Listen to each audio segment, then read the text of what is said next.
Ora vitsy taorian'ny fampiarana ilay abatseranana vaovao napetraky ny filoha amerikanina Donald Trump dia napiato ny fanapahan-keviny indray ity farany. Miato mandritra ny 90 andro ny fampiarana izany araka ny nambarany tao amin'ny tambazotra sosialiny Truth Social omaly. Firenena maro no voakasika izany fanapahan-kevitra izany ary tafiditra ao anatin'izany i Madagasikara. Tsy mbola miatra aloha izany hatreto ilay abatseranana 740 isanjato ho an'ny vokatra malagasy miditra any Etazonia. Araka ny tapaka teo anivon'ny filan-kevitry ministra omaly dia itoy ny fifampiresahana afana makafepetra sy fanapahan-kevitra eo amin'ny lafiny ara-barotra sy ara-diplomatika ho fanampin'ny fifampidinihana tamin'ireo rafitra sy sapan-draharaha voakasiky ny fanovana ny abatseranana napetraky Donald Trump filoha amerikanina.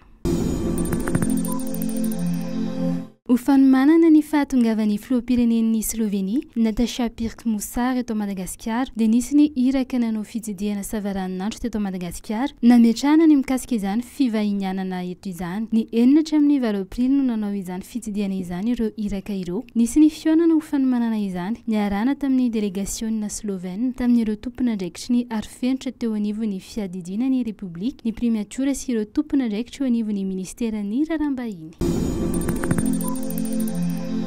Voatendro filohan'ny komity mitandro ny fahitsinana ny comité pour la sauvegarde de l'intégrité nandritra ny filan-kevitry ny ministra natao omaly Jean-Louis Andriamfidy. Tsara manana traikefa amin'ny fitandrona ny fahitsina amin'ny raharaham-panjakana ity tompon'andraikitra ity. Efa tale jeneraly ny Bianco teo aloha izy nandritra ny taona 2014 hatramin'ny taona 2020. Taorian'izay dia tafiditra ho isan'ny mpikambana tamin'ny Conseil consultatif de l'Union africaine sur la corruption tenany. Ankoatr'izay dia efa nisana ny asan'ny tale kabinetry ny filohan'ny vomiera mahalotena misana ny fividianana na ny seni Arsène Dam iankiony tenany.